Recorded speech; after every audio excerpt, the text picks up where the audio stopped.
How did he compare to maybe what you were expecting coming into those early interactions you guys had? Well, I had seen him on TV, right? I'd seen him on, I don't know what it was at the time, FNN or something at the time.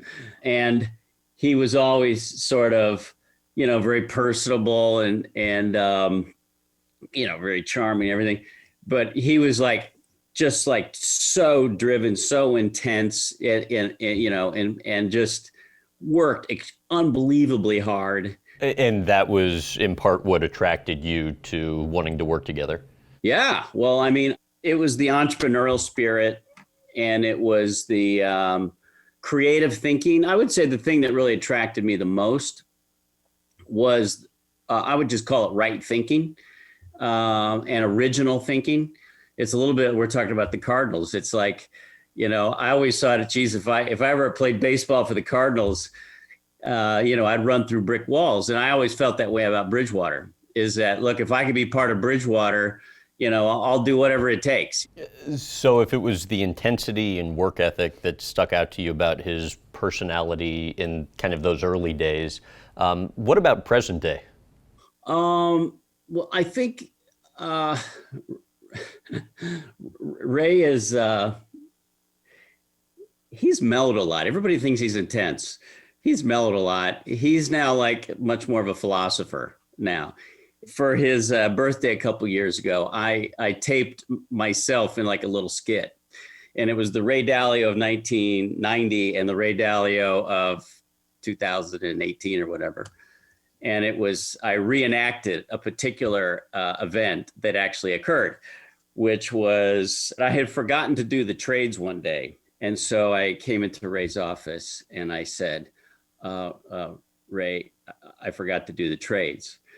And basically, he turned red, fire out of his eyes, how could you possibly do that, and so on and so forth. And so that was, I reenacted the Ray Dalio of 1990, disheveled hair, stocking feet up on the desk, smoking his pipe.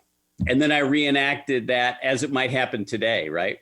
But now Ray is like, his hair is combed, he's very, orderly, he's very, very, Zen-like, and he just sort of like, asks a couple of calm questions and then, reaches for the dot collector to sort of register a couple of dots, So let's register a little feedback here to Bob. Let's just put that in the computer instead of like turning red and like fire breathing dragon everywhere. In what ways he demanding? I would say because in a couple of ways. One is that he has very, very high standards, and is personally willing to go to whatever extreme it takes to meet those standards, but also a willingness to think originally, right? And then he superimposes the standards that he puts on himself on you, like that testimony that he gave to the Congress in like 1982. Even though he was, have you seen that? I have, and he refers to that as a great life lesson, obviously, for him. And even though he was completely wrong in terms of the outcome, what you see there is a person at a young age who is determined to figure it out, right? Determined to think from scratch about how things work and what are the implications of that. And sure, it turned out to be wrong. And, he sort of comes across as kind of an arrogant know-it-all guy, and he probably learned a lot from being wrong. But the other thing you have to see there is the standards that he's holding himself to truly understand the world in the way it really operates, and not just read some textbook and say, well, that must be it. I mean, it's like the stuff he's done recently is crazy. So he goes back to 1800, studies 39 countries back to 1800 to get every panic that ever existed over 200 years, to then say, what can I learn from this, right? Like, people just don't do that. like I say, it's just the standard that he holds himself to that he then tries to hold you to. The Bridgewater culture. You read reports in the media. It's a cult. Everybody's recorded everywhere. Massive invasion of privacy. How about the biggest misconceptions that you think are out there about the company and the culture that you guys have built? Well, the misconceptions I think are mostly, through some popular press that they're just trying to sell papers. We get along, we have great time together, and people are respectful of one another, and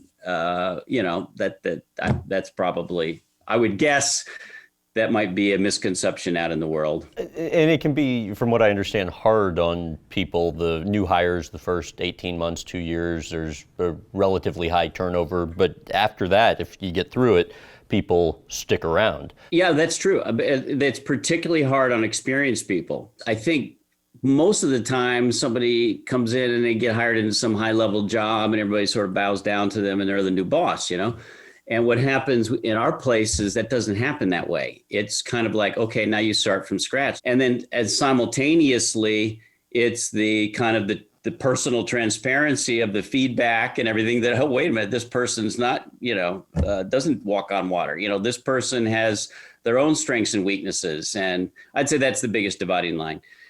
Do they care a lot more about what you think of them, or do they care more about actually improving? People who value personal improvement respond very well to feedback because that's fuel to improve, right? If my main goal is to improve, please, please, please bring it on.